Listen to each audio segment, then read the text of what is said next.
আজকে একটা ইন্টারেস্টিং জিনিস তোমাদের সাথে শেয়ার করতেছি। দেখো এই যে বান, ছোট বান দেখতেছো, এই বানটা কিন্তু আমি ঘরে তৈরি করছি। তো ভাবলাম তোমাদের সাথে এই জিনিসটা শেয়ার করলে কেমন হয়। তো দেখো এই যে ইস্ট আমি কিন্তু রাখছি দুধ দিয়ে।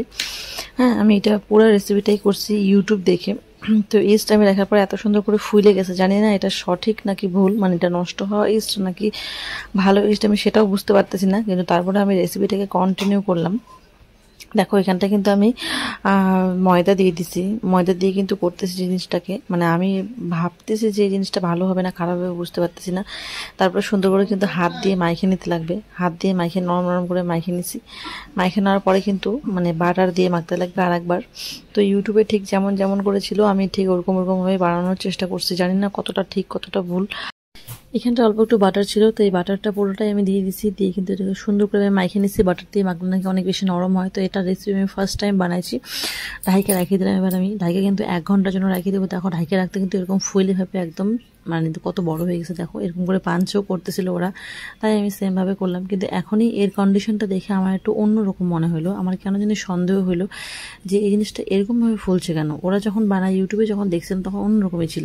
যাই হোক, আমি 6টা লেজি কাইটা কিন্তু আমি এখানটা ট্রের মধ্যে বসাইতে আমি ইলেকট্রিক ওভেনে দিয়ে দিচ্ছি। দেখো এখানটায় কিন্তু 180 ডিগ্রিতে আছে, আর এখানটা আমি সময়টা কিন্তু এক্স্যাক্টলি ওরকম করেই দিয়ে দিব। সময়টা আমি দিয়ে দেবো 30 মিনিটের জন্য, ঠিক আছে। নিচে দিচ্ছি আমি ট্রেটা। এবার নিচে দেওয়ার পরে আমি বুঝতে পারলাম যে হিটটা শুধু নিচেই লাগতেছে, উপর পোর্শনটাতে কিন্তু হিটটা একটু মানে দেরি করে লাগবে। তাই জন্য পরে তখন আমি কী করলাম, এটাকে মাঝখানটায় দিয়ে দিলাম। মাঝখানটায় দিয়ে দিলে 2 দিক থেকে সমানভাবে হিট পাওয়া যাবে।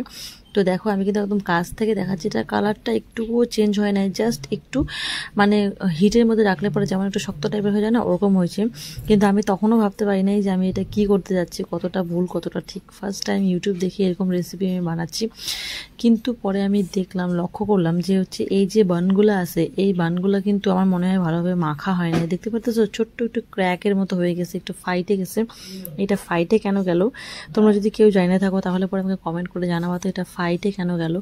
দেখো এরকমভাবে কিন্তু ফাইটে গেছে, মানে একে অপরের সাথে ভালোভাবে লাগে নাই, মাখানো হয় নাই ভালোভাবে। মাখানো হইলে পরে কিন্তু একে অপরের সাথে সুন্দর হয়ে যেত এবং এরকমভাবে কিন্তু ক্র্যাক করতো না।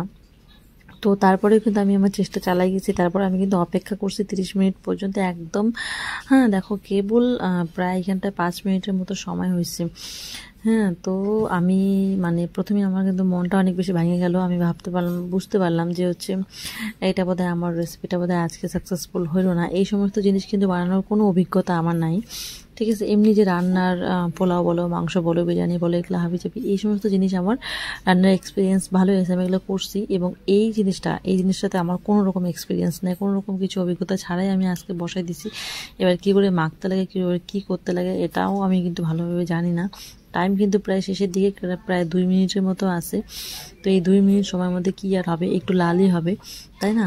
তো তারপরে দেখলাম যে কিছু কিছু অল্প অল্প বাদ বাকি সবগুলো একটু ফাটল ধরা শুরু করছে। তো তারপরে তোমার মনে ভয় লেগে গেল যে কি হলো কি ব্যাপারটা। এখন বের করে দেখার পালা, তোমাদেরকে দেখানোর পালা যে হচ্ছে লাস্ট ফিনিশিং টাচটা ঠিক কেমন, মানে ফিনিশিংয়ে এটার কি রেজাল্ট আসতেছে। দেখলে পরে তোমরা কিন্তু এই সমস্ত জিনিস যদি ফার্স্ট টাইম ট্রাই করতে চাও তাহলে পরে বুঝতে পারবা যে কী করা উচিত আর কী করা উচিত না।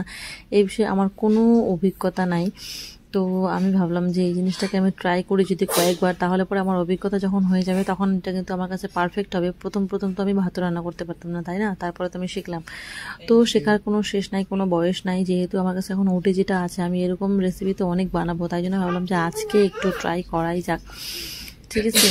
তো দেখো ফাইনাল, দেখো এটা আমি এখন বের করব। আমি কিন্তু ওটা যেটা বন্ধ করে দিছি, বেলও বাইজে গেছে, সুন্দর হয়েছে, আমার পছন্দ হয়েছে। এই জিনিসটা দেখে আমি পছন্দও করলাম, আমার ভালো লাগলো।